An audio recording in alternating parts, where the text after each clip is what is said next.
যে তারা এমন কোনো মামলা দেবেন না যে মামলাতে কোনো সারবস্তু থাকবে না। এই বিপ্লবকে ব্যর্থ করার জন্য কিন্তু একটা গভীর ষড়যন্ত্র রয়েছে, চক্রান্ত আছে।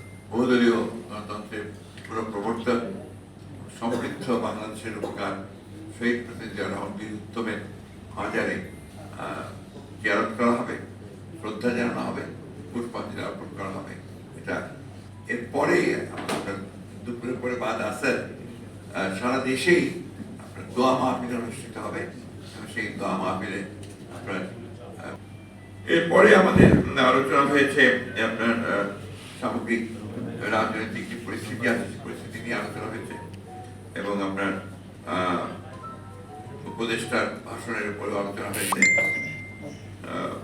এই হচ্ছে কাজের আমাদের আরেকটা বিষয় যেটা আপনার খুব জরুরি আপনার জানানো, সেটা হচ্ছে যে আমরা লক্ষ্য করছি যে বিভিন্ন জায়গায় আপনার কিছু কিছু দুর্বৃত্ত তারা বিভিন্ন রকম অপকর্ম করে বিএনপির উপরে আপনার চাপানোর চেষ্টা করছে।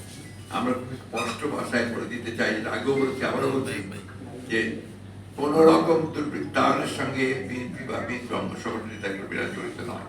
এটা আমি খুব জোর দিয়ে বলছি, এটা কাইন্ডলি এটা আপনারা বলবেন। আমি আজকে আমার কাছে খুব অবাক লেগেছে যে নাম করা পত্রিকাগুলো তারাও আপনার এইভাবে নিউজ করছেন বিএনপিকে জড়িয়ে।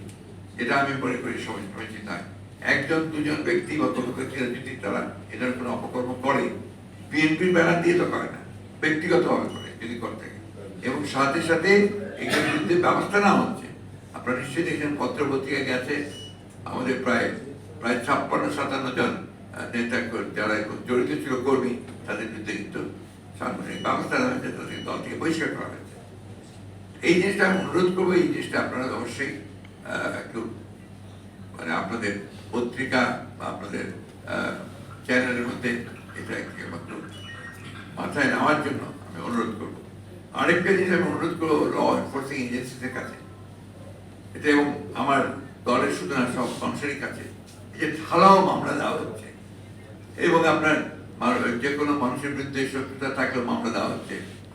এই মামলাগুলো নেওয়ার আগে আপনার আইন শৃঙ্খলা রক্ষাকারী বাহিনী যেন একটু যাচাই করে নেয় যে কোনটা সম্ভব কোনটা সম্ভব না।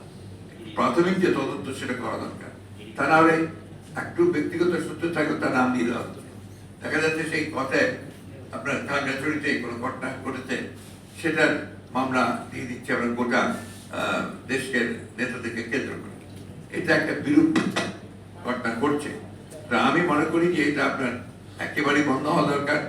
আমি আমাদের দলের সকল নেতা কর্মীদের কাছে আহ্বান জানাবো যে তারা এমন কোনো মামলা দেবেন না যে মামলাতে কোনো সারবস্তু থাকবে না, এবং সব মামলায় কেন্দ্রীয় নেতৃবৃন্দকে আপনার জড়িত করে মামলা দেওয়া এটাই বোধহয় সমীচীন নয়। যেখানে তার সম্পৃক্ততা থাকবে সেটাই দেওয়া দরকার। এরপরে আপনার কিছু কিছু জায়গায় এমন অভিযোগ এসছে জেলা প্রশাসকের বিরুদ্ধে মামলা দিয়ে দিচ্ছে এবং সে মামলা নিচ্ছে, এটা ঠিক না। একটা প্রশাসন আছে, একটা আপনার এখন ইন্টারিম গভর্নমেন্ট আছে, একটা ক্রান্তিকাল পার হচ্ছি আমরা। এই সময় যতটা সম্ভব এই সরকারের সঙ্গে সহযোগিতা করে, প্রশাসনের সঙ্গে সহযোগিতা করে একটা স্টেবিলিটি নিয়ে আসা, স্থিতিশীল অবস্থা নিয়ে আসা। এখন এই স্থিতিশীল অবস্থাকে কখনোই ব্যাহত করা উচিত না।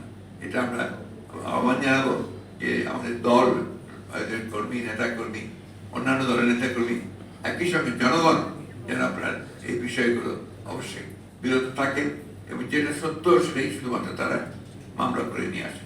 নাহলে এখন যেভাবে মামলা হচ্ছে সেটা আমি মনে করি সেটা এই বিপ্লব হয়ে গেছে।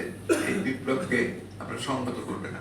আমরা যে উদ্দেশ্য আমাদের যে একটা আপনার এই ইন্টারিম গভর্নমেন্ট সংস্কারগুলো করে তারা একটা নির্বাচনের দিকে যাবে, সেই উদ্দেশ্যটা অনেক সময় ব্যাহত হওয়ার সম্ভাবনা। আরেকটা কথা যেটা আমি বারবার বলছি, আমরা আবারও বলছি, যে এই বিপ্লবকে ব্যর্থ করার জন্য কিন্তু একটা গভীর ষড়যন্ত্র রয়েছে, চক্রান্ত আছে। আপনারা লক্ষ্য করে দেখবেন যে বিদেশ থেকে, বিশেষ করে পার্শ্ববর্তী দেশ ভারত থেকে এমন কতগুলো প্রচারণা চালানো হচ্ছে যে প্রচারণাগুলো থেকে যেন বাংলাদেশের যে